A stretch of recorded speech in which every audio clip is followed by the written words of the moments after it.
저녁밥을 먹고 외출하려던 박재호님은 갑자기 집 비밀번호가 떠오르지 않아 현관 앞에서 몇 분 동안 멍하니 서 있었습니다. 단순한 실수일 수도 있지만 마음 한켠에서는 혹시 치매의 시작이 아닐까 하는 걱정이 가시지 않았습니다. 안녕하세요. 신경과 전문의 김현수입니다. 사실 치매는 단번에 나타나는 질환이 아니라 이렇게 작고 사소한 깜빡임이 첫 신호일 수 있습니다. 하지만 다행히도 뇌는 꾸준한 자극과 훈련을 통해 기능을 오랫동안 건강하게 유지할 수 있습니다. 이러한 사실을 알고 계셨나요? 오늘 영상에서는 실제로 초기 치매 의심 증상을 보이던 한 어르신이 작은 두뇌 훈련 루틴 하나로 활력을 되찾은 이야기를 소개하겠습니다. 끝까지 보시면 스스로 실천할 수 있는 기억력 향상 퀴즈와 뇌 건강법도 함께 배워갈 수 있을 겁니다. 주인공 김태영님은 올해 75세로 은퇴 후 아내와 함께 조용한 전원주택에서 지내고 있었습니다. 건강에도 큰 문제 없었고 규칙적인 생활을 유지하는 분이었습니다.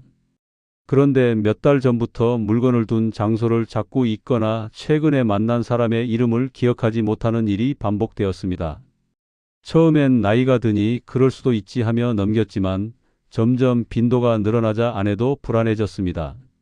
결정적인 사건은 친구들과 식당에서 식사하던 날 일어났습니다. 계산하려고 지갑을 찾는데 본인이 어디에 두었는지 전혀 기억이 나지 않았던 겁니다.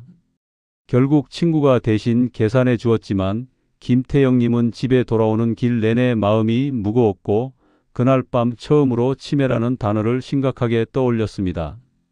다음 날 아내의 권유로 병원을 찾아 인지 기능 검사를 받은 결과 치매는 아니었지만 경도인지장애라는 초기 상태로 진단받았습니다. 치매로 진행될 수도 있고 관리를 잘하면 다시 정상 범주로 돌아올 수도 있는 상태였습니다. 이때부터 김태영님의 생활이 달라지기 시작했습니다. 의사에게서 가장 먼저 받은 권유는 두뇌 퀴즈를 매일 꾸준히 해보라는 것이었습니다. 처음엔 이 나이에 무슨 퀴즈냐며 반신반의했지만 뇌는 사용하지 않으면 빠르게 기능이 떨어지고 자극을 주면 얼마든지 회복될 수 있다는 설명에 마음을 바꾸었습니다. 그중 가장 기본 퀴즈는 단어 기억하기였습니다. 아침에 우산, 연필, 고양이, 계단, 전화기처럼 단어 5개를 듣고 저녁에 얼마나 기억하는지 스스로 확인하는 방식이죠. 이는 해마를 자극해 기억력 향상에 도움이 됩니다. 또 다른 퀴즈는 숫자 순서 외우기였습니다.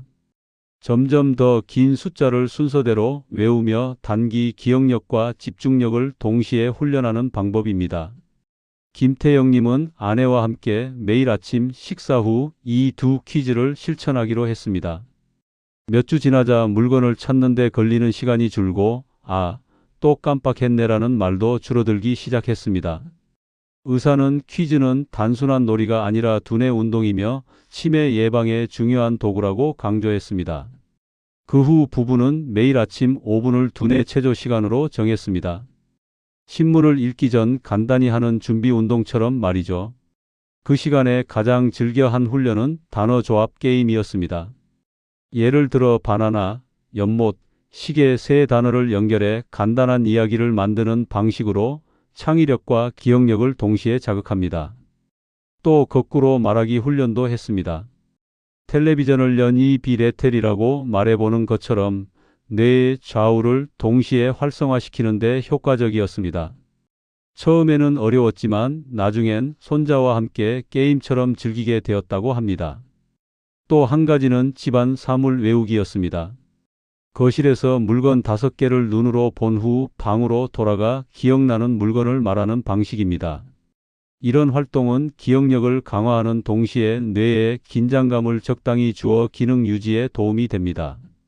중요한 것은 규칙적인 반복이었습니다. 매일 같은 시간에 두뇌를 자극하는 루틴을 만들자 뇌는 안정과 활력을 동시에 느끼며 기능을 유지하려고 노력했습니다. 어느 순간부터 김태영님은 스스로 퀴즈를 만들어 아내에게 내기 시작했습니다. 세 글자로 된 음식 이름 3개 말해봐. 같은 간단한 문제였지만 두 사람의 아침은 늘 웃음으로 가득 찼습니다. 이후 김태영님은 동네 경로당에서 만난 이영자님에게 이 퀴즈 루틴을 소개했고 자연스레 작은 모임을 만들었습니다. 처음엔 우리가 애들도 아니고 퀴즈를 왜 하냐며 웃어넘겼지만 막상 사글자, 과일 이름 말하기, 동물 이름 릴레이 같은 게임을 시작하니 모두가 금세 몰입했습니다. 웃음이 넘치고 예전 이야기들도 오가며 정이 깊어졌습니다. 김태영님은 이 시간을 기억 친구 시간이라고 부르기 시작했습니다. 혼자서는 하기 어려운 훈련도 함께하면 훨씬 쉽고 즐겁기 때문입니다. 실제 연구에서도 사회적 관계가 단절된 노인은 그렇지 않은 노인보다 치매 위험이 2배 가까이 높다는 결과가 있습니다. 사람과 소통하고 대화하는 순간 뇌는 훨씬 활발하게 움직입니다.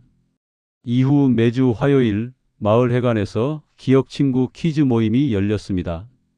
첫 모임엔 4명이었지만 두 번째 7명, 다음엔 12명으로 늘었습니다.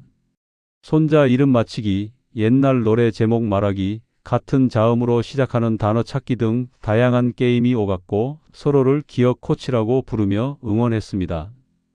김태영님은 이번 주엔 어떤 퀴즈를 낼까? 생각하는 것만으로도 뇌가 더 활발히 움직이는 것을 느꼈습니다. 함께 웃고 함께 기억하며 함께 노력하는 이 시간은 약으로도 얻을 수 없는 귀한 치유였습니다.